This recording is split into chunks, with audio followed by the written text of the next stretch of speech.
Cool. Hi everyone, and thanks for coming for those that did. So this workshop is going to look at speaking to a judge as part of the SSDC Training Academy. So thanks to Path and people who organized it.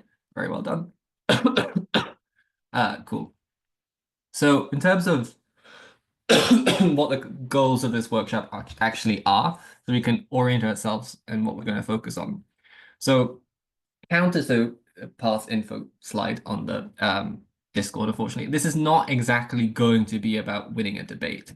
So the end goal of this presentation isn't necessarily, oh, here's the cheat sheet to beat every judge and to know what they want, etc. What instead this workshop is going to be about is just purely how to communicate your intentions into a debate. So oftentimes the vast majority of both beginner and indeed intermediate speakers I see as a judge are those that generally have the gist about what is going on and around. So they know what impact they want to achieve. They have a rough idea of how to prove that it is true, and they have a rough idea of how to explain why it is important in the round. But they get muddled up in being able to actually effectively communicate this to a judge. So this workshop is going to be focused on how you do this, mainly through exemplification and me making you do this yourself, because I think that's the most effective way to recognize when and how to improve on clarity issues. The prerequisites of this workshop, so this is just before you go any further, if you don't know how to prove a claim, or you don't know how to even generate a claim, maybe the set of skills that you would acquire in this workshop won't be that useful for BP debating, albeit they probably would be useful just generally in life. So I think you need to be able to prove a claim and know how to make a claim before you can learn how to effectively communicate it. Because if not, you're just effectively communicating the idea that you don't know what you're doing, which won't get you that far in a BP debate, but probably will get you that far in life. So, it has what real world ramifications. So what this workshop is actually about is that transition between what is in your mind and putting your mind into a debate room so other people, specifically the judges, can see what you're doing. In some ways, I think this is how you mature as a BP speaker. So rather than going from rambling, I think this is how you transition to actually being a very persuasive speaker. And indeed, I think this is where you see the most transition between the skills you learn in BP debating and actually being an effective communicator in your life, academic or otherwise. Cool. So brief outline of what this looks like. I'm going to only talk for like 10 minutes on some things that I think are bad. As in, I'm going to try to reinforce to you what effective communication looks like explaining to you what I think ineffective communication looks like. We're then going to watch a 7-minute speech of someone who's giving a speech, obviously. And then we're going to discuss whether or not we think this is effective or ineffective from the standpoint of communication. Then there's going to be a discussion element where not just we discuss that, but also you can highlight any problems you yourself have or any particular questions. And this is where we're going to have that kind of discussion element and workshopping. The fourth is there's going to be I'm going to try, even though there's an online Zoom call, to try to do a prep drill that really focuses in on effective communication. And like any good pedagogical teaching, I'm going to try to reinstantiate what I hope you take away from this workshop. Cool. So how not to effectively communicate? I think there are obviously a lot of ways not to effectively communicate, but I'm going to break this down into 3 different elements. It's particularly in the BP context. The first is spamming. So this is quite common when speakers are starting to get the grips of BP debating. So maybe they know a few stock cases, they know stock mecs for incentive and capacity reasons, and their inclination is just to regurgitate it into the room. I think this is an example of one key example of ineffective communication in the sense that definitionally, you're not communicating an idea to a person, you're rather just telling the idea to the person. So this often looks like things like buzzwords. So I think one way to not effectively communicate is to rely too much on buzzwords that are in the meta. Words like comparative or spec-specific words like economies of scale or human ethical injustice or whatever. But within that idea is not just spamming, but is not elaborating. So a skill of BP debating that I think is underutilized, or at least not that well seen anymore, is the ability not just to produce an idea, but to explain why that idea is not just unique, etc., but is actually something that is persuasive as a concept. So here it's where when speakers don't do this, calls can become far more erratic about where they go, and indeed some people feel more aggrieved at the call that eventually comes. I think if you regularly feel yourself being aggrieved by a call, as in you think as if the call should have been different, this may be more of a reflection of the fact you have not effectively communicated what you wanted to do. Because if you feel aggrieved by a call, it's a recognition that you probably thought your intention was correct, as in you saw a path to victory, you thought you had the analysis to prove it, and you thought you were explaining how to get there. But oftentimes there is a problem of intention to outcome. You have not been able to guide the judge in the way in which you're going, in why your intention can and should be realized in the round. So that is one way not to effectively communicate, is to not spam and to not guide a judge through your speech. An exemplification of this in BP speaking, I think, is more seen in everything that comes after PM and LO. I think PM and LO is a very formulaic position, often doesn't lend itself to naturally ineffective communication because you have a point to prove. You've spent 50 minutes thinking about how to prove it, and oftentimes most speakers are able to communicate this to a certain level. I think the worst elements of ineffective communication come through the deputies and onwards, particularly within responsive speakers. So one example of not guiding a judge is when you deliver responsive material or in some ways weighing material or indeed even extension material. It is fine having a well-proven extension and a piece of rebuttal that is good, but and especially in complex rooms, you probably have a multifaceted number of these, and without effectively guiding your judge to what this rebuttal is doing, what this rebuttal is addressing, and why it need address only some things rather than others, means you're not guiding a judge effectively. And I think in that way, you're not effectively communicating your intention. I think this applies to all levels of judges, so both trainee and really proficient and expert judges. Lowering the cognitive load upon a judge by guiding them often will lead to your intention being more realized and you getting the result you think you actually deserve. The second way, I think, not to effectively communicate is to do classic BP-ness, which is to act as if you're just producing information into the room, as opposed to actually having a conversation with an individual.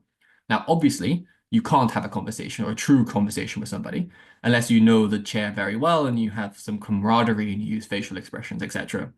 But if you act as if you are having a conversation, not just with your judge, but people in the room, this often looks like just looking at these people and pretending as if you're having a dialogue. In some ways, I think makes people effective communicators. So what is it about not conversing that is ineffective? The first is if you're acting as if you're not having a conversation with an individual, you often behave unresponsively, which is you just produce loads of information and then you sit down. You see this quite commonly in intermediary debaters that do extension speeches, is that they will produce a volume of ideas, some of them quite good, but it's obviously and oftentimes unclear what the hell they're doing or why they're doing what they think they're doing in that instance. Here, being responsive just looks like imagine you're actually having a conversation with as an extension speaker with the people that have come before you. So here it often looks like explaining what your extension is doing. But in order to prompt yourself to do that, imagine as if you were having a one-to-one conversation with somebody and you're responding to why you think their overall gist is wrong, which is often what you're trying to do in extension. Either they've missed something or they haven't addressed the most important thing in the conversation. Here, imagine you're having a conversation about where you're going for dinner. You wouldn't just stand up and list loads of reasons to why you want to have Japanese food that day without explaining to them why, if another team thinks you should have McDonald's, why that isn't a good thing to happen. Acting as if you're conversing is a way of effectively communicating an idea, especially in extension and especially in responsive material. The second is the level of reasonableness. If you're in a mode as if you're not having a conversation, you often are unreasonable in the way you talk. This can just be often inadvertent. So when individuals are just like talking to themselves or maybe don't respect the person they're talking to or talking to a brick wall, they often get lost within the own words they're communicating in a way that makes it ineffective. So imagine as if you're conversing with somebody in the room, it often will lead you to being reasonable in the objections and rebuttal that you make.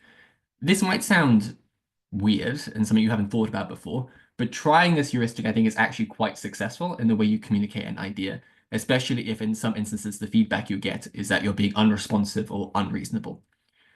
And also the last one is just you being bonkers. Like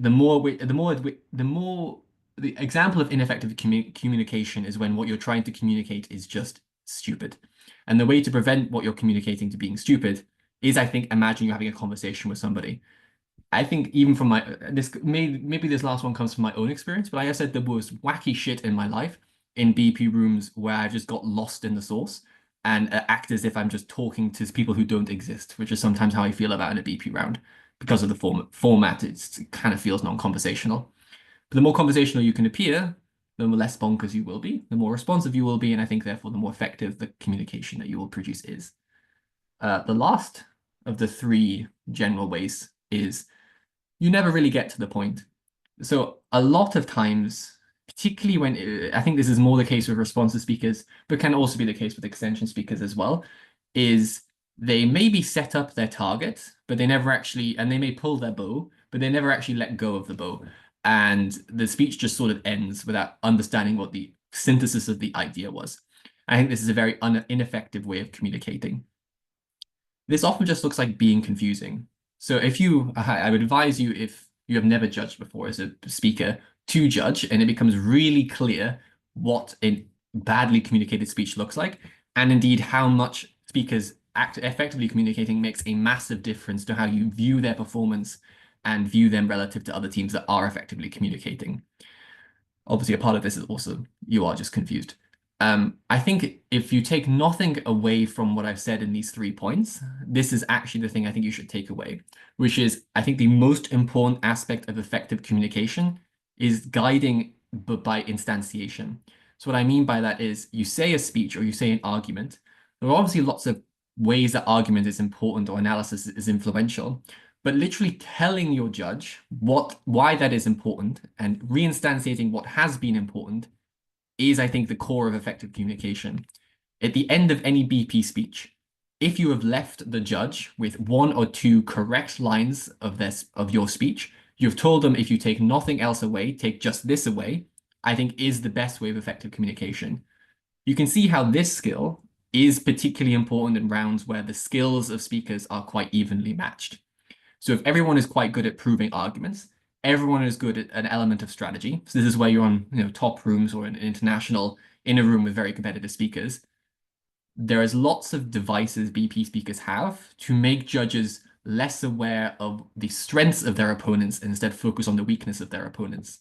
If in your speech you can effectively communicate what is the most important aspect by things like reinstantiation, like highlighting, like explicitly telling your judge, this is the thing that is most important, will help a long way in especially communicating to judges that maybe aren't the most experienced, which in the grand scheme of things of life is most people, right? Most people are not the best. Unfortunately, most people is who you deal with in BP debating. Cool. So to effectively communicate that idea, 3 things to take home, right? The first is I think being able to guide a judge through your speech, being able to speak as if you're conversing to an individual, and always having a take-home message at the end of your communication is the way in which you can effectively communicate an aspect of BP. Cool. So that is all the type of lecturing I will give in this workshop. Before we move on, was anything unclear? And if anything was unclear, it kind of implies I shouldn't be giving this workshop, which is quite funny. Let me just check the chat. No, it's just part saying oops. Is everything clear? I'm going to take that as yes. Okay. So now we're just going to go on to the actual elements of a workshop here. So here we have a BP speech, which I will put into the chat. So the intention of this part of the workshop is, I'm going to come out here. The intention of this part of the workshop, which probably would work a little better in person, but alas, is we're going to listen to a DPM speech, and we're going to think about whether or not we think this is an example of effective communication or not. So let me just put this in the chat. I don't know if this will work better, people listening to it in private, but I will share it and we'll see if it actually works if I share this way. So the idea is, the things to prime yourself is, do you understand what the intentions of this speech are? Do you know what the implications of this speech are? And holistically, outside of the realm of BP judging, do you find this speech persuasive? So what I'm going to try to do is to share this. I think I can share audio, but then it will result in me not being able to, you won't be able to see my face, which is not necessarily a bad thing. Okay, I was over ambitious. I don't know actually how to do that. Oh, I can optimize the video sharing. Okay, cool. Can people see my screen? You're gonna have to like unmute because else I won't be able to see you. Yes. Okay, can you hear the audio?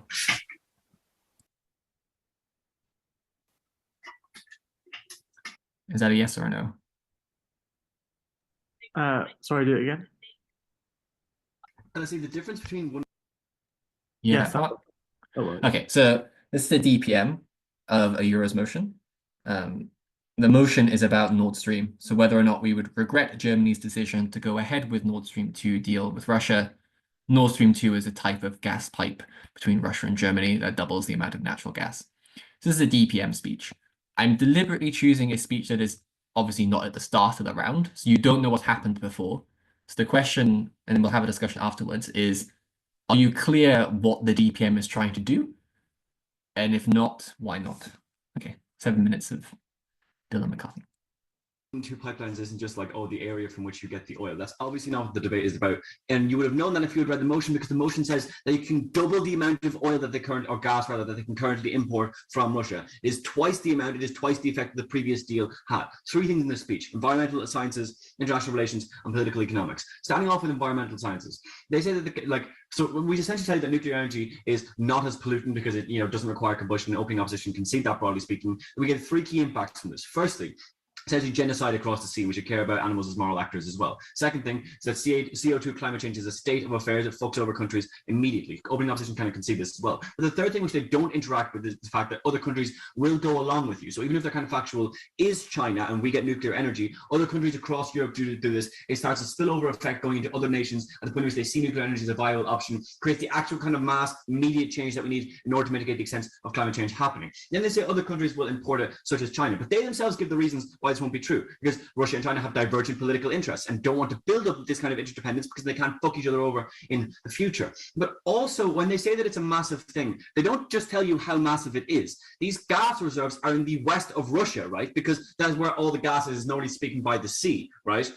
As a consequence, you need to go across the longest country in the planet towards the east of China, which is where all the industrialization is built up, right? Because that's along the sea where they actually built up their economies over time. And as a consequence, this will be the largest infrastructural project, like, over the course of the world, times a million. It will be just ludicrously expensive to do. No country in the world will ever be willing to do it. It's just an absurd claim from opening opposition. As a consequence, the alternatives is that Russia do other kinds of investment, because this was a huge infrastructural investment from Russia. And gas is a pretty shit export for Russia, because firstly, it's more expensive than oil. So when oil prices are low, most people import oil. But secondly, oil prices can be fucked low by OPEC, who don't like Russia, who can flood the market at any particular time to fuck over Russia's domestic political investment in oil and other kinds of things. So they invest in other kinds of infrastructural projects. Maybe they invest in green energy in the largest country that they have on the planet where it's viable. Maybe they themselves invest more in nuclear energy because of the fact that they've seen this from Germany, but also because it's extremely good to do, and Putin doesn't have to care about domestic political incentives to do so, and they already have a shitload of them already in the status quo. They invest more in them for the domestic oil extraction. Maybe they invest in battery technology so they can export it more, but they don't invest in fucking gas. Then they say, oh, but Germany won't do this because 32 years ago there was Chernobyl. Like, so many years have passed since then. People don't remember those things specifically. And same with Japan. They can see specifically the fact that Japan handled it extraordinarily well. They didn't have any sort of deleterious effects on their economy or their populace writ large. But also the Green Party is able to sell these narratives to people. I'm going to get onto more reasons why the specific people who matter will not mind later in political economics, but just note that this mitigation here essentially makes the point of wash, and they probably will flip towards nuclear energy for all the structural reasons that Jack gave you and didn't get a response from opening opposition. Then they say, oh, well, coal is like, coal, you have established markets, and so it's cheaper. But it's not cheaper, because even if it is cheaper to extract it, the cost per extraction is much, much higher, because coal is extraordinarily inefficient because it's relying on combustion technology, whereas nuclear energy is relying on fission technology, which is able to yield much more things. E equals mc squared, I think, is something that the average informed voter knows. So you know that the mass you have in a nuclear atom is able to be like numerously, by an order of magnitude, extracted into more energy over time. But also coal specifically runs out, and it's already running out because of the existing infrastructure that they already talked about. Germany is running out of coal. The world in general is running out of coal, and it's becoming more difficult to extract because it's deeper into the ground, so it's more expensive over time. So you switch towards nuclear energy. Then you say you have access to other oil. Yes, but oil is cheaper than gas anyway, as probably the analysis we brought you out. So you must have had a reason not to do it. You must not have had access to these kinds of things, or you must have you must have been quite expensive or not accessible for you to do so. But also all of the domestic political incentives that we gave to you about why they will switch towards nuclear energy instead of gas also cross-apply to why you won't switch across to oil, and so that stands in the debate. International relations, like they essentially tell you, oh, you don't want to build up an economic interreliance. And also note that our analysis of the China counterfactual takes out all their shit about China overall within society. We essentially say that Russia can now bite. So they say, oh, but when you create this, Germany is able to wield more power. The analysis they gave was because Germany has access to other alternatives, but yes, so does Russia. Other exporters they can give to, other markets they can sell to as they themselves want to claim, right? So that wouldn't even make a difference. But I think realistically they don't have other markets, and opening opposition is right about this one. Then they say, which would actually fuck over their own point about not having other markets to export to, right? But also then they say the Russian economy is weaker, but like the problem with that is, I mean, the consumption per capita of these minerals is higher, and that means that in Germany, if Russia fucked over the price of oil around the time of an election, for example, people vote oftentimes with their pockets. They fuck the current government out of power, so it creates a chilling effect in the government to not try to fuck over Russia in the future, or they know that Russia will do that at the time of their elections, fucking them out of power. But also note that Russia can bite the bullet more. So even if it was equal, or even if it was tilted towards the scales of Germany being in favor, Russia can wait things out more because Russia is not, or because Putin is not reliant on democratic mandate, or not reliant on democratic votes to maintain power within Russia. He's reliant on autocracy, and so he can wait out an economic chill for a time that Germany can. So economic interalliance goes the other way. This is a point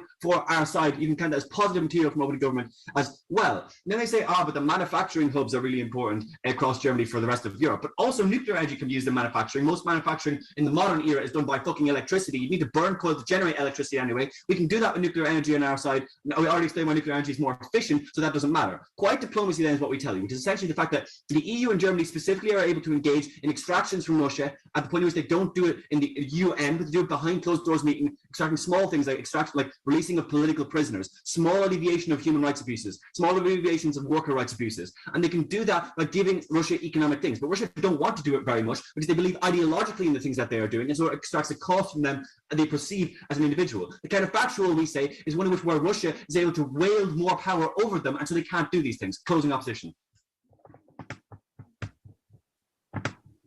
Okay, no engagement from closing opposition on both speeches. Moving on to political economics. Essentially, we tell you the east of Germany is swinging right because they believe the government of Germany has failed them entirely and have left them to rot in widespread, poverty. So they're susceptible to populistic narratives that swings Germany further right. If they do get into power, 4 things happen. 1, they no longer care about the environment, doubling all of our impact. Secondly, they fuck over the rest of Europe because of nationalistic economic policies. Thirdly, they have shit economic policies within Germany, so they don't redistribute wealth downwards. Fourthly, they no longer engage in this kind of quiet diplomacy because they're reliant on strongman images, so they can't extract any concessions from Russia in future. And even if they don't get into power, the existing right-wing parties and the Green Party and all like CDU and shit like that have to shift right to capture those voters. So we have all these effects in a smaller scale. In comparison, we tell you that the nuclear power plants were in East Germany. So people, because they don't require educated employment, it's less built up, but it's also where all the plants are. And these people care more about money than optics because firstly, the plants were already there and there were no accidents in Germany. Secondly, the perception was that the lost jobs that they had, which they weigh immediately to them because they fucked over their own lives, were not because of environmental reasons, but were because of this. And also thirdly, they fucking hated this deal as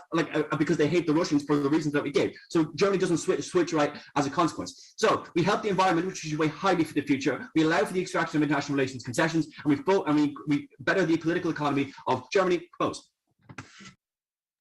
Right. That was the DPM.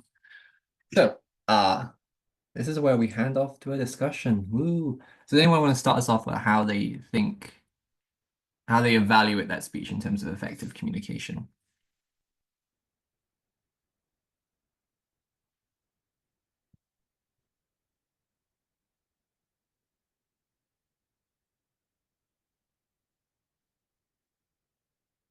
Anyone at all?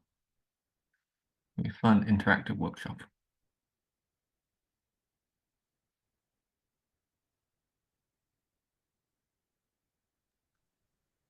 It was not very clear exactly what the points were that they were trying to prove and the value of them, I guess, in a broad way. Yeah. Although I think So to answer your first question, I'm not particularly sure what the goal of the speech was, other than to just give a few facts about Nord Stream. Um, Mhm.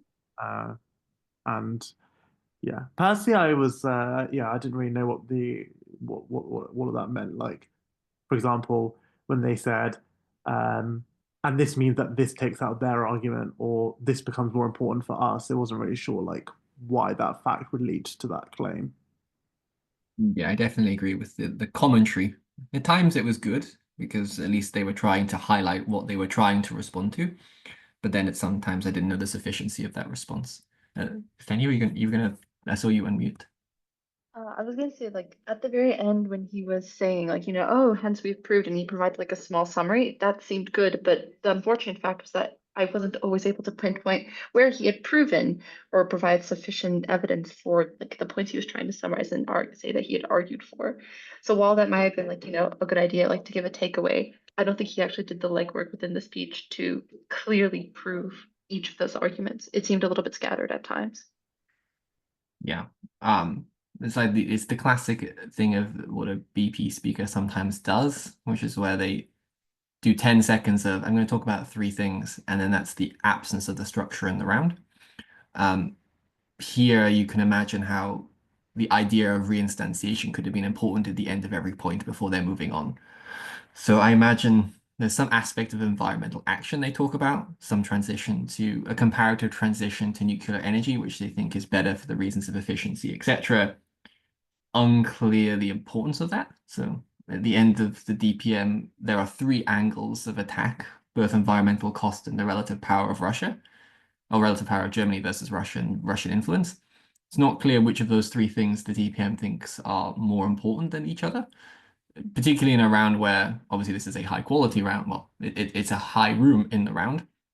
I imagine potentially the a more effective strategy would have been to focus on one of those three angles and weigh them, as opposed to elaborating on three angles, absence of weighing.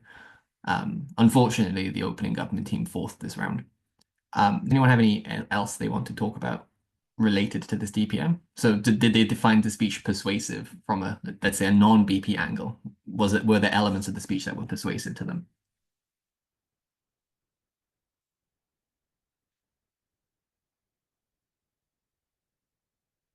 Yeah, damning indictment.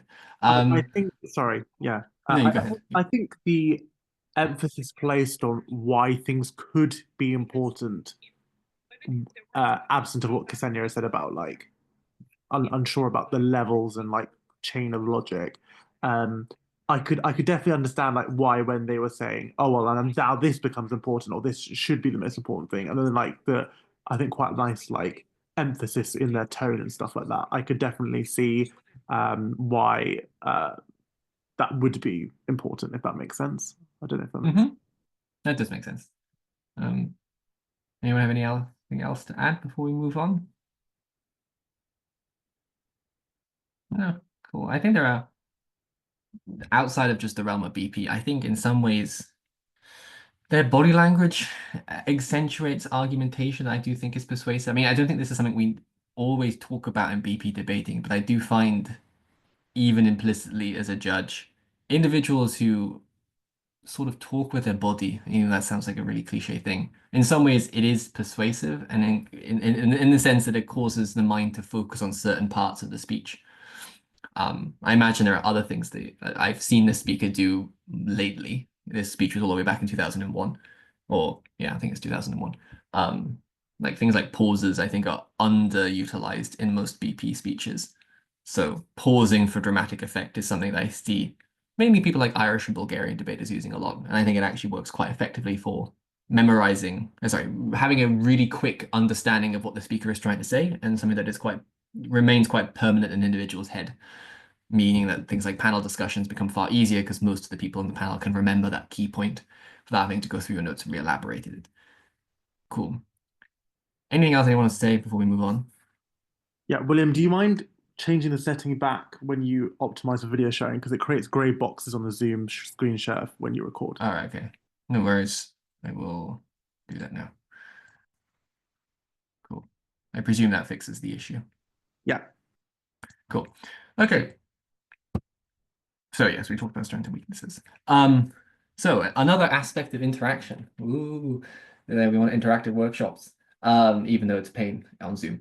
So we've talked about, obviously, we've attacked one person's speech. But here I think it's useful to take the ideas of clarity of communication and reflect upon our own speeches. So this is like start of the therapy session now, guys. Do we think we make what kind of mistakes do you think we make in our own speeches when it comes to aspects of clarity and effective communication? I imagine at some point, every one of us in the workshop and indeed watching in the Zoom, watching on YouTube, will have got some level of feedback from a judge, either about specifically just clarity, or there is a discontinuity between what we've tried to communicate and what indeed the judges think we were trying to communicate. Would anyone like to be brave and start us off? I don't back myself or believe literally anything I've ever said, which makes everything I say sound really confusing and really convoluted, even when it's not. Yeah, confidence is definitely I think, well, I don't think it's underappreciated. It's like an explicitly underappreciated aspect. I think confidence is probably a massive aspect of effective communication weaknesses. Not least, I think it's generally acknowledged that it makes judges less willing to agree with you. But as you highlight, Abby, I also think it means that when you are articulating an argument, you tend to under-articulate argumentation. Not you specifically, I mean generally. People who are underconfident tend to under-articulate argumentation when they think it's just pointless them speaking. So yeah, underconfidence is one. Anyone have anything else they want to add to the group therapy session?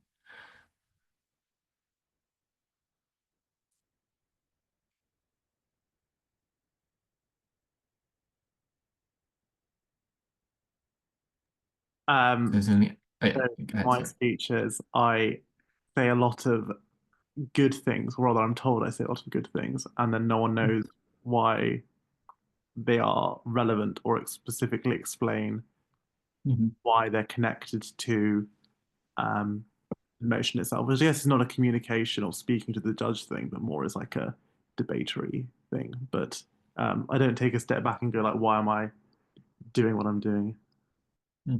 I mean, in some ways, it might be a communicative issue. So why do you think that why do you think that becomes a problem? Do you think it is just judges, or do you think it is the way you speak, or some aspect of the way you speak?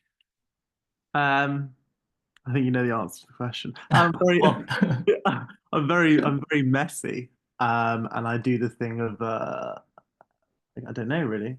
Yeah, I'm just a very messy speaker. I just I probably just struggle with um like the stress of the activity.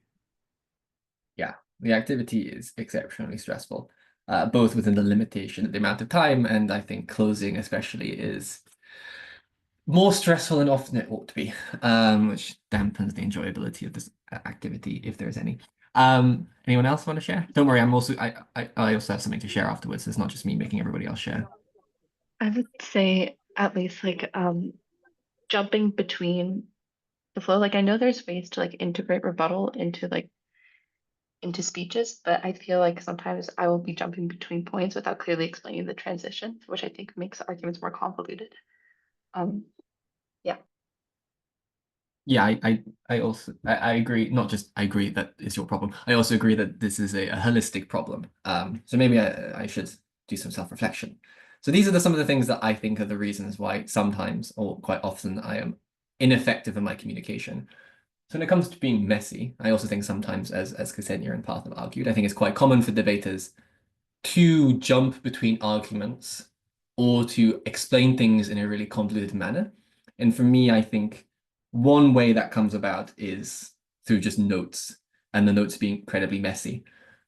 I think this is something I think this is something that once you identify it might be the reason why you're being unclear, this can be quite useful to therefore not be unclear. The second I think that is common is just attentional lapses. Oftentimes I zone out of debates, either because I'm bored or because the stress has resulted in me being overwhelmed in the debate.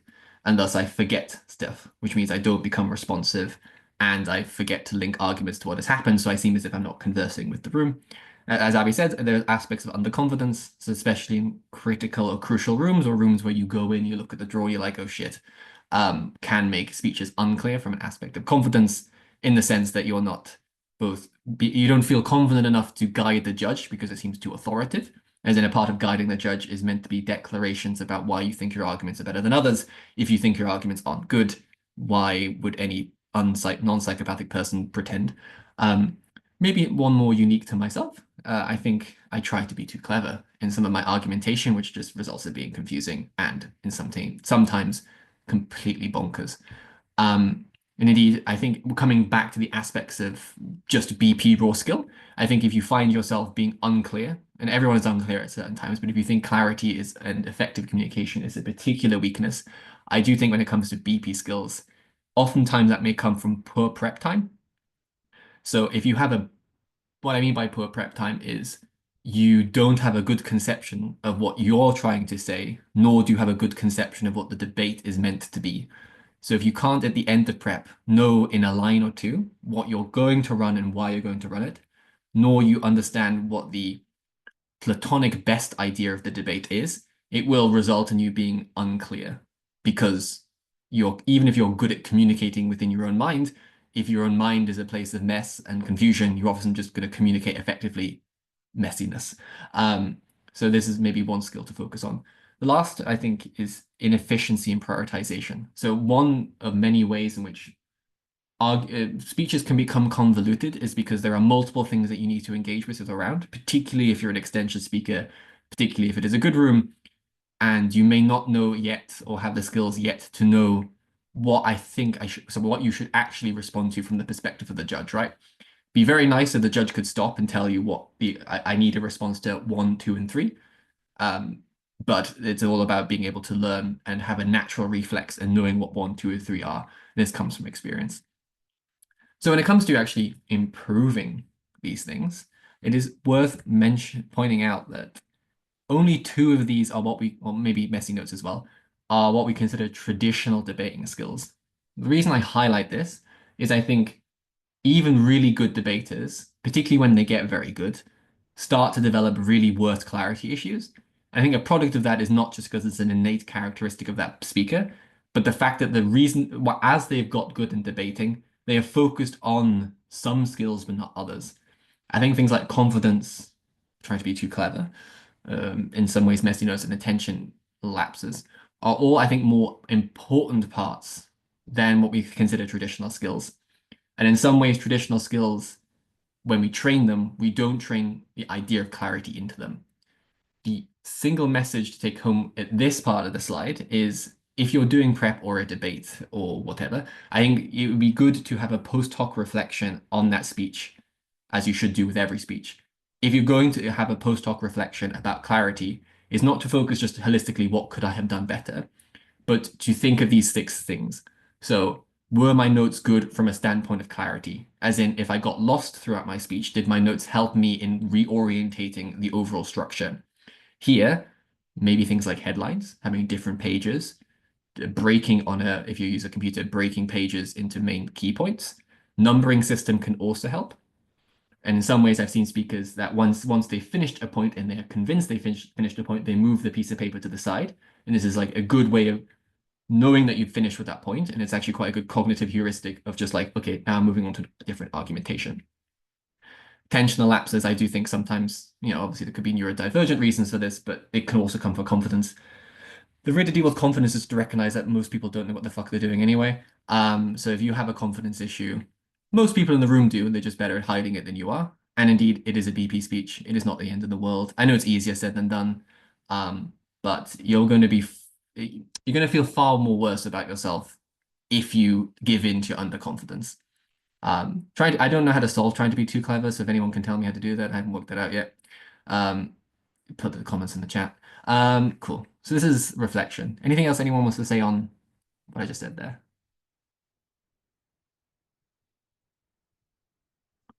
No. Okay.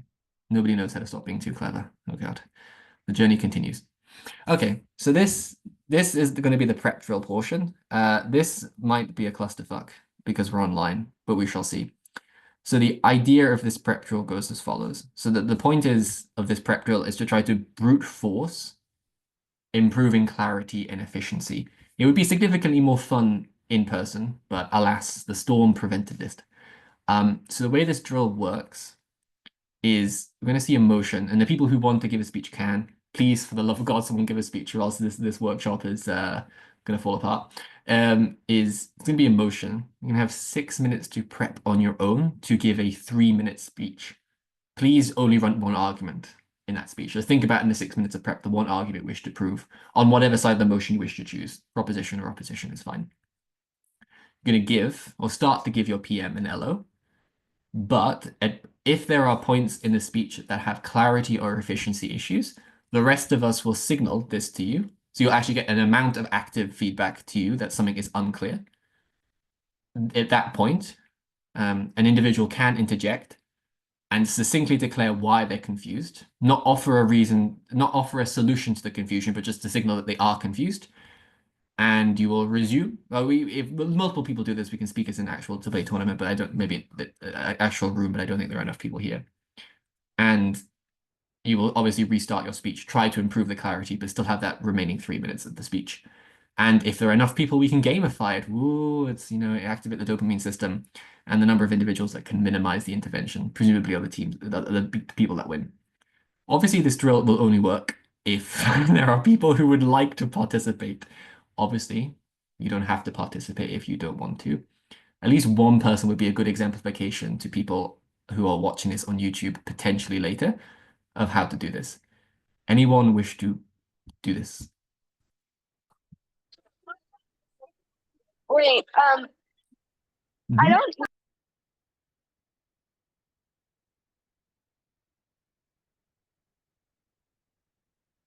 I have no idea what that was. I simultaneously heard you and then my earphones went battery low into my ear. So sorry, say it again, Myra.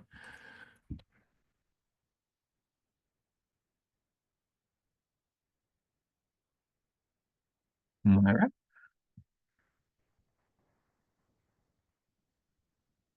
Okay, that was interesting. I don't know what Myra said. If anyone can clarify what Myra said, that'd be great. Is anyone else? No, nothing. I'm sorry. No, no Never mind. worries. I didn't know this. I forgot this was being recorded. So No worries. Does anyone feel brave enough or want to? I think it's you, Tal. If not, we can continue talking.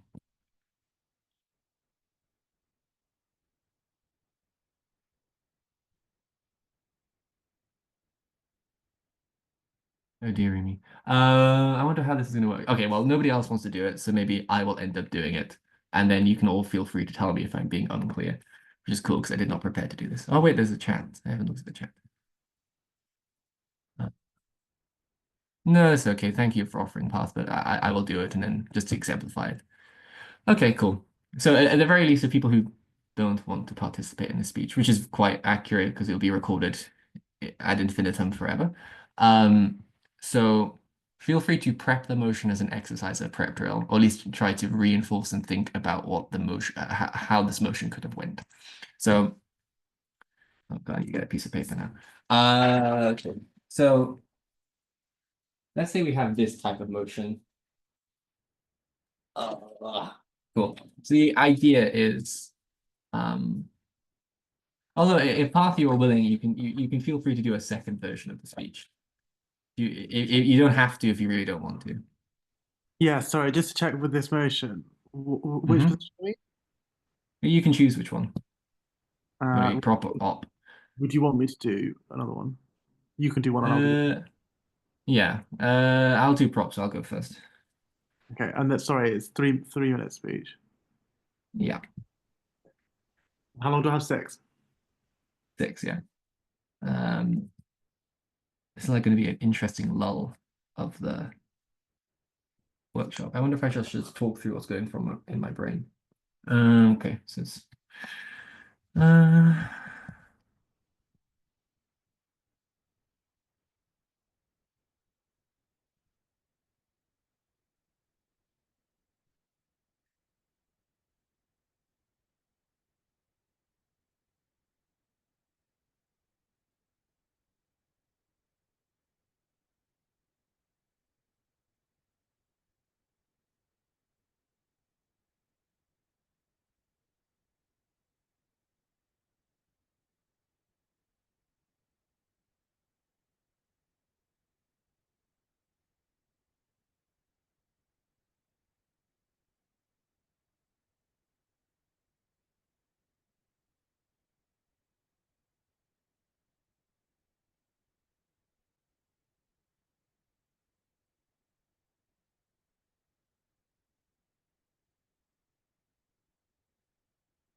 Right, okay.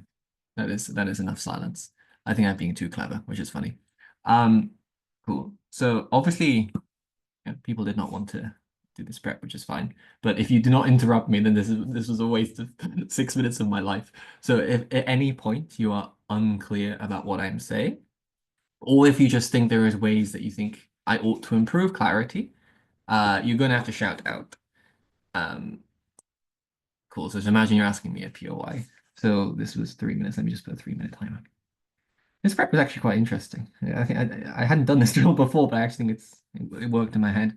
Okay, cool. So please, someone interrupt me when I'm unclear. I should have put something in here that I think is deliberately unclear, just to make sure people are actually gonna. Anyway, cool.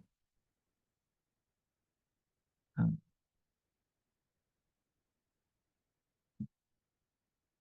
I think of many impacts that could exist in this round. Reducing the amount of corruption that exists in our government is, I think, the most salient part of this debate.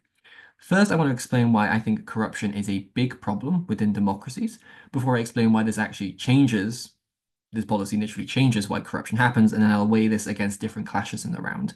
The first of why I think this is a big problem. Recognize that when you don't have term limitations, this often means politicians spend significantly more time in parliament, quite trivially. But this results in them making active trade-offs against their future employment in ways that mean that they have to stick to this job for longer, knowing that they can't find another job, means that oftentimes they feel dependent upon this job.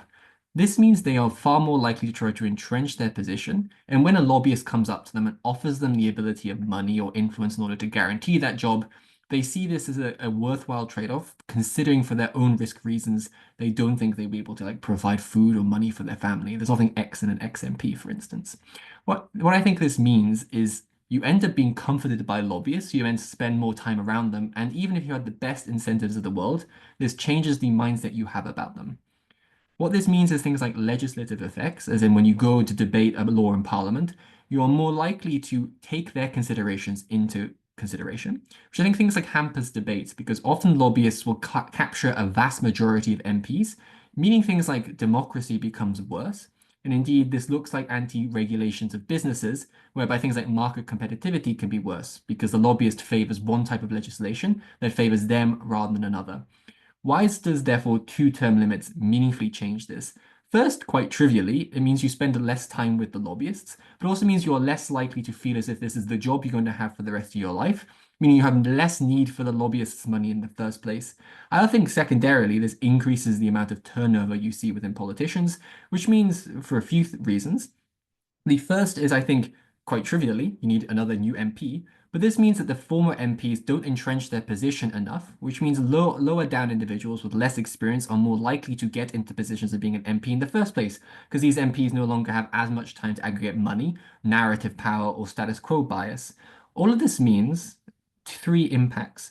The first, I think that you get better governance, which is both a morally good thing, insofar as democracies are meant to be representative of individuals' interests. Having those individuals more often than not being MPs themselves theoretically massively increases the amount of democracy that manifests. But secondarily, by decreasing the amount of corruption, i.e. by lobbyists' interests, which obviously reduces the plethora and diversity of individuals' opinions in democracy, means trust in legislation becomes significantly greater.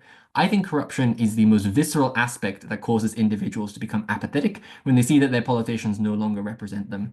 This is why I think corruption is most important and why 2-term limitations actually meaningfully changes it. Cool. That was my attempt at a 3-minute clear speech. Nobody interrupted me.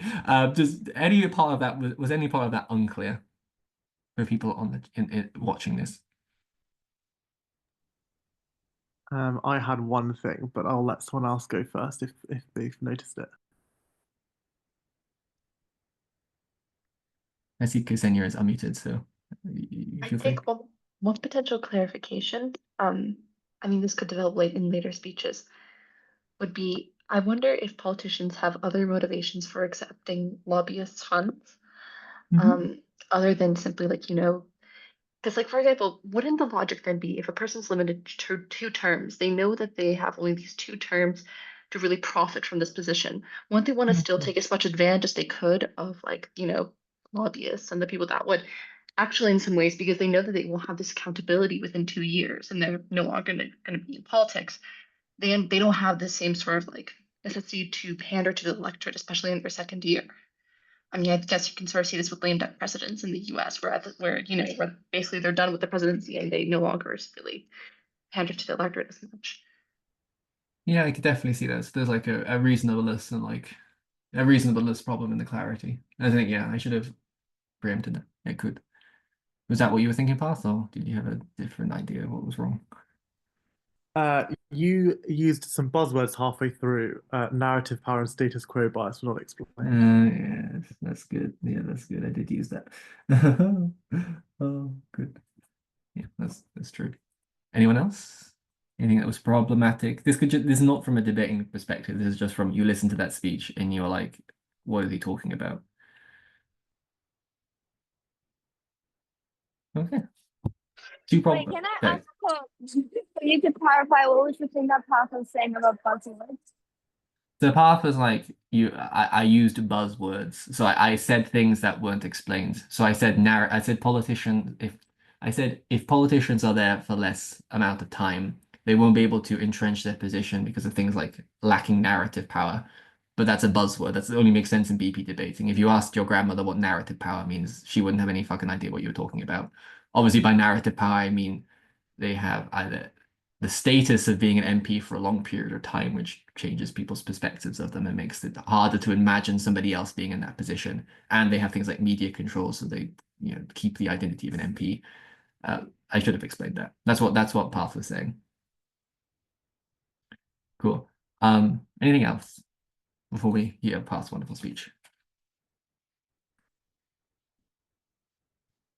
Let's see.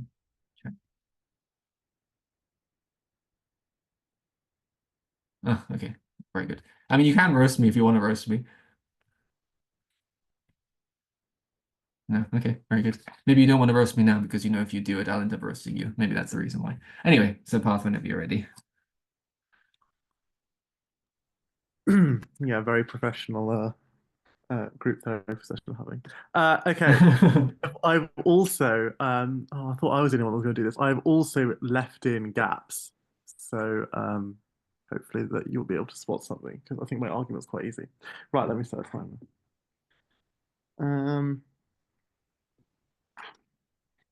Right. So the main argument I'm going to prove is why this affects good governance and why this is the most important impact in the debate. And the reason and the thesis behind this claim is that often in the first term of you being an MP, you often have to get to grips with very difficult things in the parliamentary process. For example, what the hell is a third reading? How do I submit a bill? And what are all the archaic rules perhaps that exist in the political system? And often when you're in your second term, it's often you get more and more effective at doing these sorts of things and being an MP. However, you don't get really selected for high up positions or be very, very like, what's the word? In a cabinet position or a ministerial position or a position of authority when you're in your second term because you still lack that ability to communicate very effectively. And that has a knock-on effect with you not being ready to be able to do these things.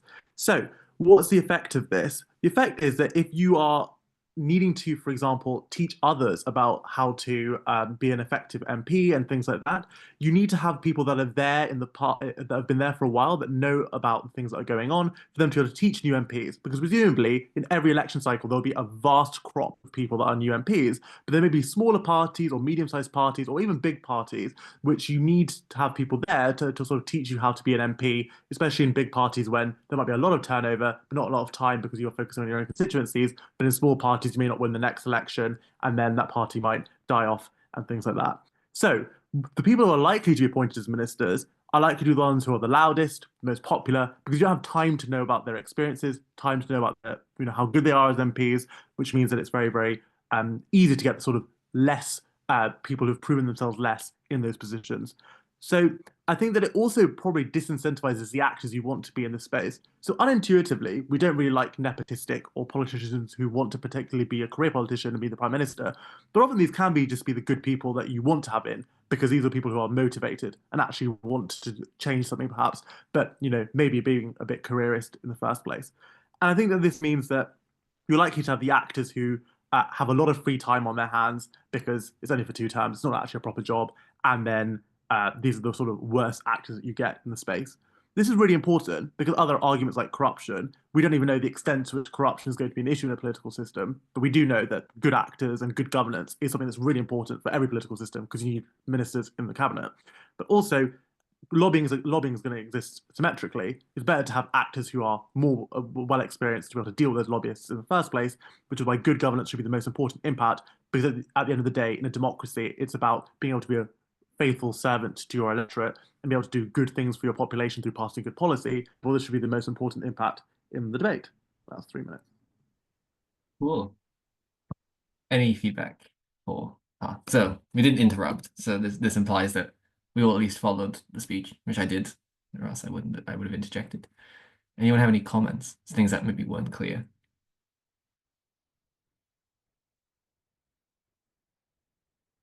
Oh, it must be the first time in history. I'm joking, obviously. So what do you think the deliberate things that Path left out to try to see if we were looking for clarity and efficiency?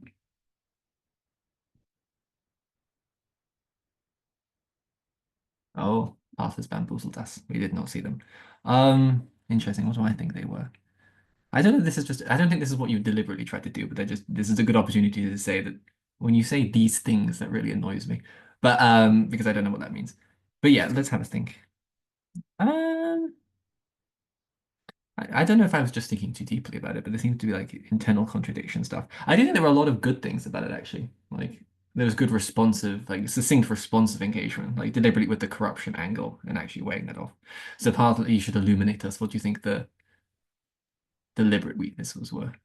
I think, yeah, a bad structure at times. I actually feel like, even though the claims in and of itself were fine, I just think I had many sub points within one particular point. As in there were lots of impacts that were not very well fleshed out as to necessarily the extent to which this would be a problem. And also, I've got like some framing that I don't really explain well. Why you were effective in a second term, and why is that true, and what the effect of that is, and then moving on to like parties and new MPs and specifically why that's the case, and then talking about the cabinet stuff and things like that. I thought that the structure could have been improved, maybe, and I think some things were left unexplained and sort of just expected that could be true. Maybe the clarity was probably something that needed to perhaps deliberately have a mistake in. I don't know. No. Anyway, it wasn't about deliberate mistakes, but yeah, clarity was good. The nature of 3-minute speeches, you can't obviously analytically prove everything, but there's no point in speech where I was like, I don't know what they're talking about. Which is good. Anyone have any other comments? This just feels like Pard and I are talking to each other. It's quite nice, but oh well. Cool. So that was, I think, this is an example of a type of drill that I think is quite effective to do. So do it with your friend if you want to improve your efficiency. And I presume if you're watching this workshop, you have some interest in improving the ability. Although I don't presume you have a friend, but if you don't have a friend, there's a different workshop. Get a friend. I don't think you can do this. Well, you could technically do this with yourself as a new listener and you think about efficiency, but I think the deliberate interruption, which would probably work much better in person because I had envisaged certain people coming that I could tell they were talking shit. But anyway, cool. That's a drill you may choose to use or not. Cool. So the last part of this workshop then is just to reinforce what I think makes an effective BP speech. So obviously there are conventional skills. These are skills that if you have not learned them or have not mastered them, learn them and master them. There are different workshops out there for things like rigor, proving arguments very well, doing all the BP stuff of impacting and responding, weighing, and whatever the bottom things, trade-offs. But I think there are essential communicative skills that are necessary to take what you know as conventional skills and show the judge that you're using them. As the whole thesis of this presentation is, most times when speakers are becoming intermediate and are getting into the most advanced levels, i.e. being really good and competitive speakers, the thing that I find when I'm judging limits these people, i.e. people from winning top rooms or from progressing, is not the absence necessarily of these skills. I know they can prove things, so I've seen them do it. I know they can impact things and they can respond quite well. But what I've seen is just the clarity in the execution of this. So clarity is one way you can obviously allow judges to see that you can do this. Reinforcement is not just one way in which you can remind judges that you have done this, but reinforcement, I think, makes speakers actually become clearer. So if you know that you're having to reinforce what your argument is, as in you restate it, you explain why it is important, and you highlight that you have achieved it, it actually in some ways makes you better able to identify if you have or haven't actually done it. So if you're having a conversation, which is one of the three things I think makes ineffective communication, if you're not acting as if you're conversing, if you are not acting as if you're conversing and not having the aspect of a conversation, if you're not trying to reinforce what you're saying, if you claim you're trying to reinforce something, or you say and this is how I showed X, it actually makes you more likely to think when listening as you're speaking, did I actually show X? Often, obviously, it'd be much better if you could talk to a judge, but the more you can force yourself to activate those conversational skills that obviously we all have because we talk to people, I think the better the clarity becomes. Leading commentary, I think, is also an essential aspect of the communication.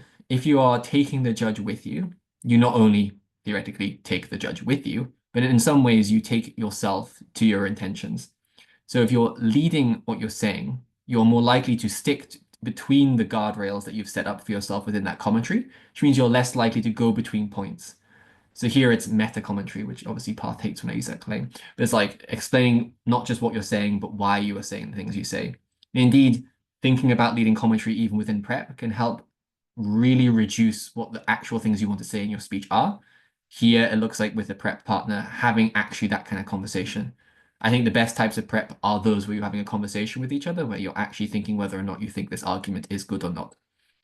Those are the most successful prep sessions I've ever had, is just aspects of a conversation, particularly within closing. Indeed, be conversational.